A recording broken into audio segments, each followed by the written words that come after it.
Au moment de lire la Bible, je vous invite à la prière. Seigneur, puisque c'est le jour de la Pentecôte, nous nous attendons à des langues de feu sur nos têtes pour que la passion de l'Évangile nous brûle de l'intérieur dans une passion commune pour la paix, pour la joie, pour l'amour, pour le bonheur du monde et pour la beauté du monde. Amen. Dans l'épître de Paul aux Romains au chapitre 8, les versets 14 à 17. Tous ceux qui sont conduits par l'Esprit de Dieu sont fils de Dieu. Et vous n'avez pas reçu un esprit d'esclavage qui vous ramène à la peur, mais vous avez reçu un esprit d'adoption filiale, par lequel nous crions « Abba, Père ». L'Esprit lui-même rend témoignage à notre esprit que nous sommes enfants de Dieu. Or, si nous sommes enfants, nous sommes aussi héritiers. Héritiers de Dieu, co-héritiers du Christ, s'il est vrai que nous souffrons avec lui pour être aussi glorifiés avec lui.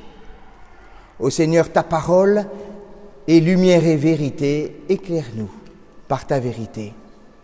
Amen.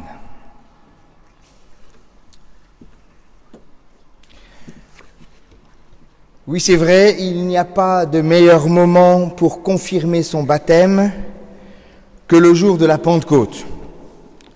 Parce que cette fête nous rappelle comment notre Dieu a déchiré le ciel pour descendre sur Jésus sous la forme d'une colombe pour lui dire « Toi, tu es mon Fils bien-aimé, en toi j'ai mis toute ma joie. » De la même manière, il a déchiré le ciel pour descendre sur les disciples le jour de la Pentecôte sous la forme de langue de feu pour leur dire « Vous êtes mes fils et mes filles bien-aimés.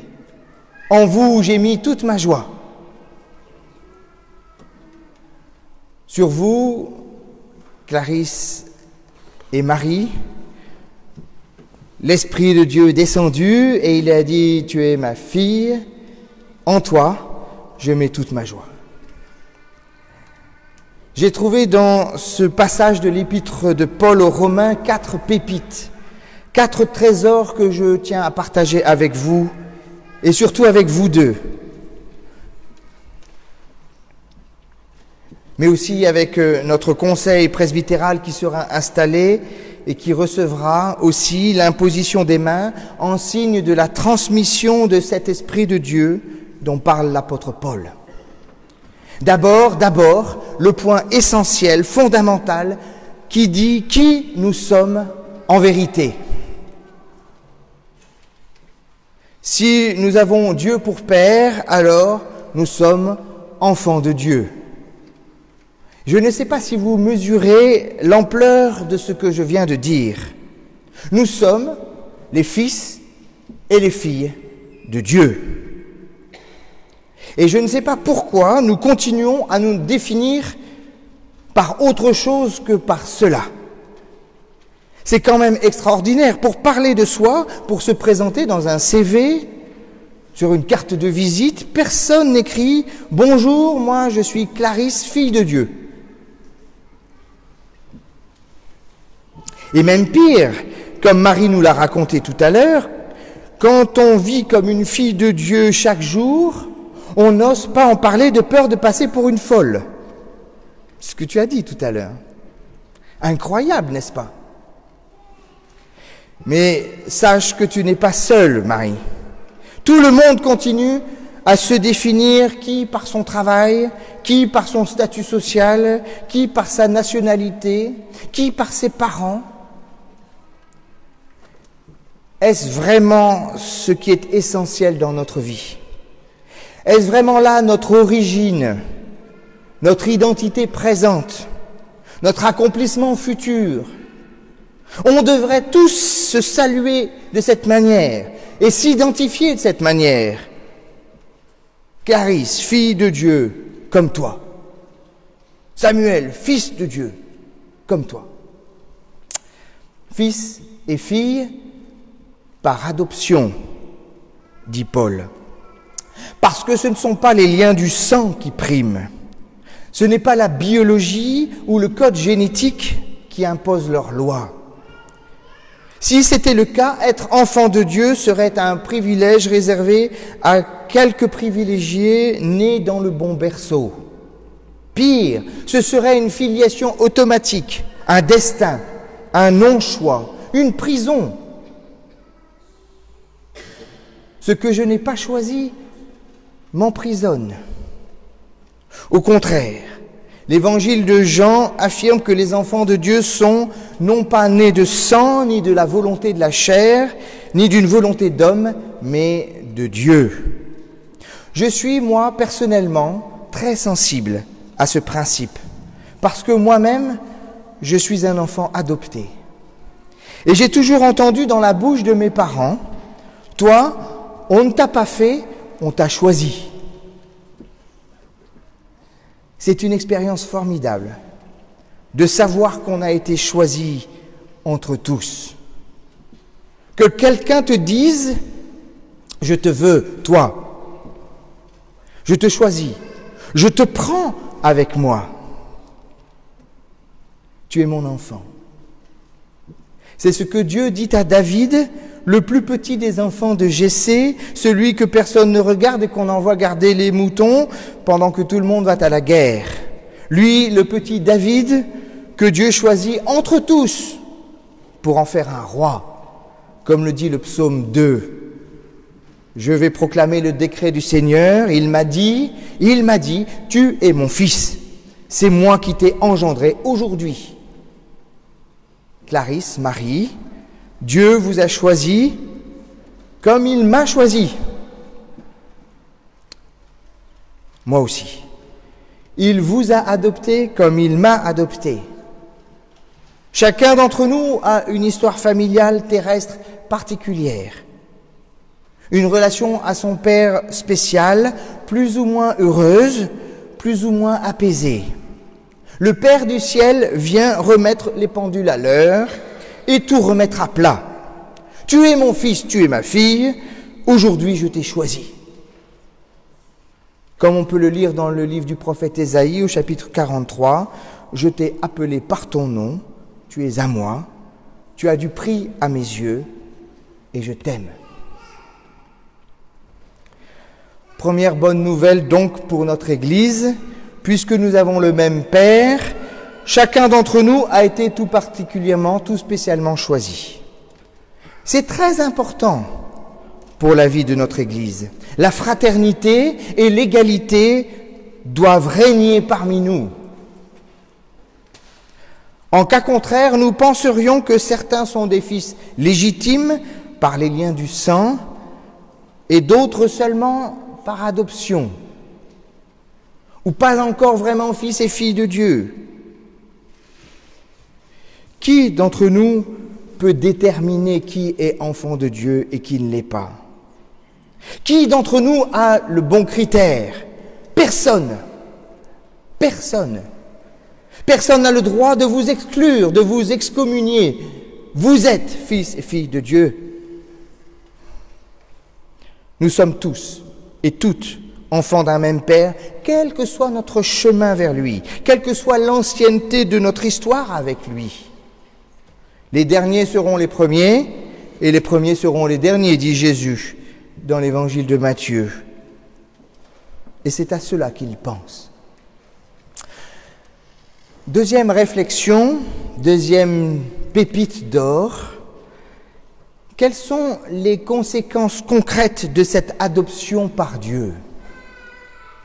Parce que, au fond, cela ne sert à rien tant que ce n'est pas concret, tangible, tant qu'il n'y a pas de conséquences dans notre vie réelle.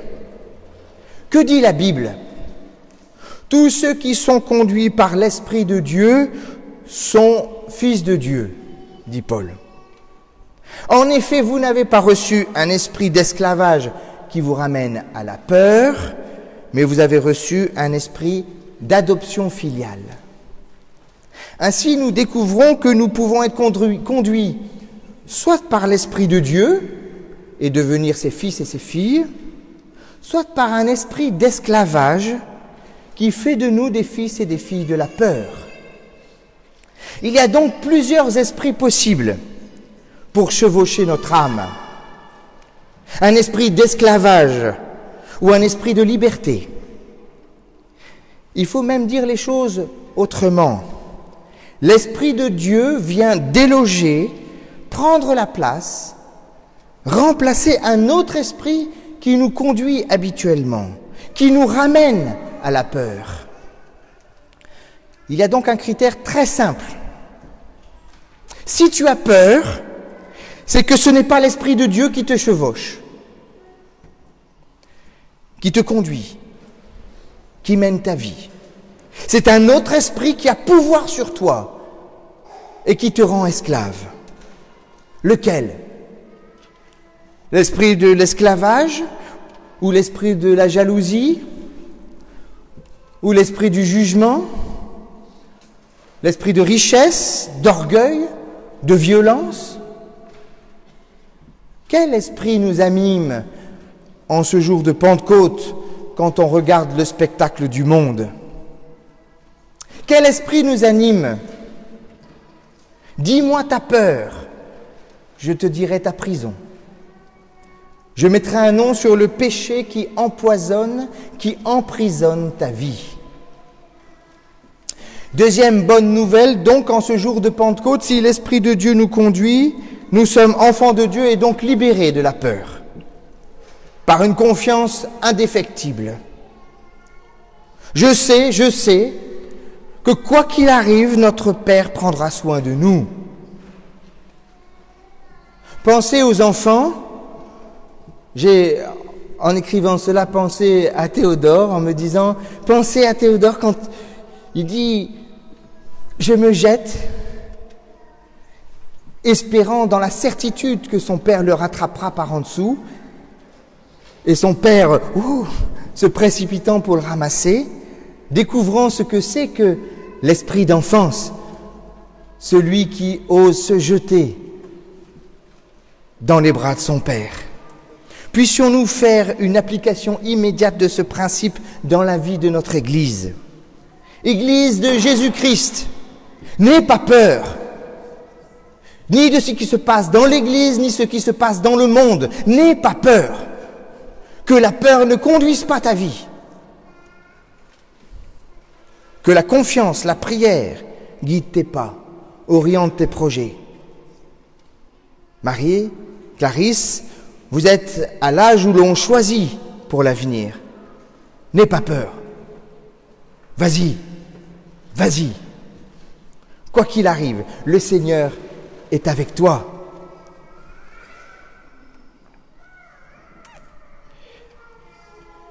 Nous ne risquons rien de grave parce que la résurrection nous est déjà acquise.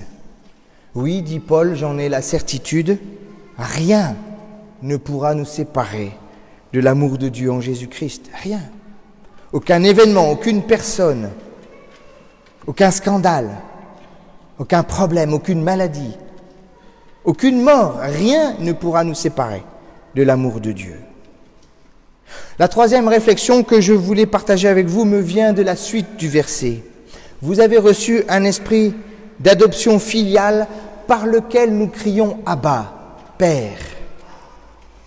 Père, notre Père. Un petit mot tout simple pour dire une relation intime, immense, profonde, indéfectible. Abba, ce n'est pas Père, c'est un peu cérémonial. Qui appelle son Père ainsi dans la vraie vie? Qui s'adresse à son Père en l'appelant Père? Abba, ça veut dire papa. On quitte ici le terrain de la filiation et de l'identité pour entrer dans celui de la relation et de l'intimité. Lequel d'entre nous osa dire à Dieu « Tu es mon papa » ? Et pourtant, il y a tellement de choses derrière ce tout petit mot « papa ». Moi, Moi j'entends, mais certainement que vous entendez autre chose, mais moi j'entends de l'intimité. On se connaît bien parce qu'on est très proches l'un de l'autre. Moi j'entends du respect aussi, de la soumission à une autorité qui me dépasse, chacun restant à sa place.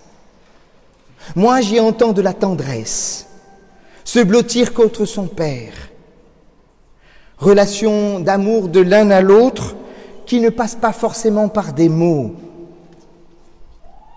Moi, j'entends aussi de la sécurité. Je n'ai peur de rien. Je sais que tu vas prendre soin de moi, disait le psaume 23. Mais je sais que la relation au père est très différente selon la culture. Quoi qu'il en soit, j'aimerais qu'on puisse dire le Notre Père en l'appelant Papa. Puissiez-vous, Clarisse et Marie, établir une relation d'une grande proximité et d'une grande intimité avec notre Père. Toutes les activités de l'Église, je dis bien toutes, visent cet objectif-là. J'en viens alors à ma dernière remarque, ce sera ma conclusion. Je la tire du verset suivant.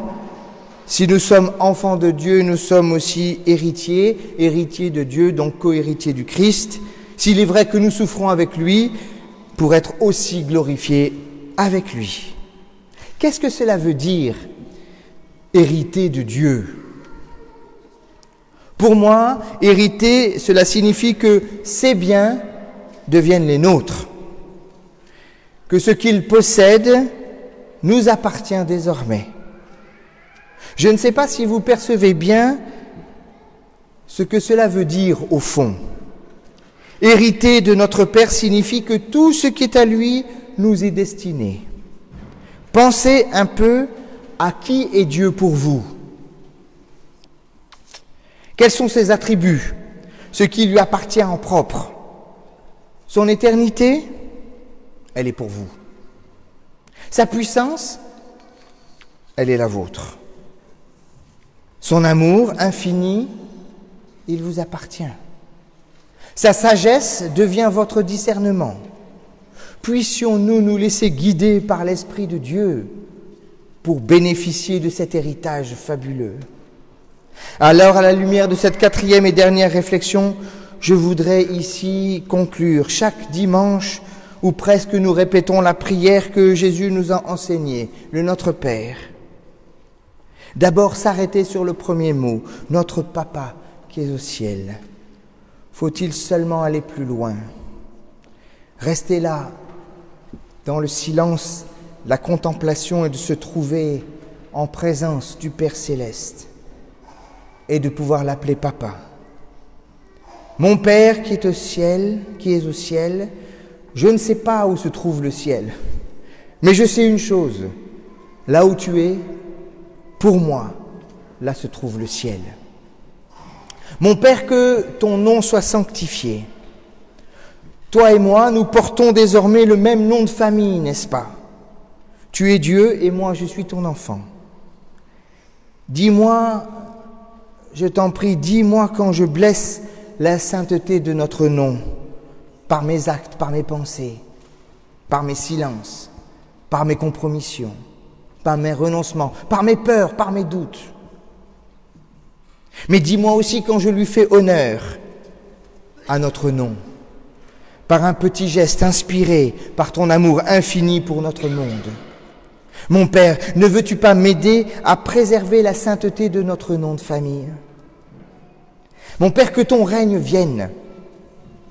Dans ton royaume qui vient, je n'ambitionne aucun portefeuille de ministre, même pas de ministre du culte. Il me suffit d'être un simple membre de ta famille, un de tes enfants. Mon Père, que ta volonté soit faite, sur la terre comme au ciel. Alors voilà pour moi la demande la plus difficile. J'aimerais si souvent que ma volonté à moi se fasse. Et je m'inquiète rarement de ta volonté. Voire, il m'arrive de l'esquiver quand cela m'arrange. Mon Père, ne veux-tu pas m'aider à accepter ta volonté et à l'accomplir? Non pas ce que je veux, mais ce que tu veux. Mon Père, donne-moi aujourd'hui le pain de ce jour, pas celui de demain, pas celui d'après-demain. Aide-moi à accueillir aujourd'hui comme un cadeau, comme une grâce, comme un bonheur, sans charger ma barque des regrets d'hier ni des soucis de demain. Que je puisse me nourrir de cette grâce que tu m'accordes jour après jour dans ta providence, comme un soleil qui se lève sur les bons comme sur les méchants, et qui fait de chaque jour une nouvelle création.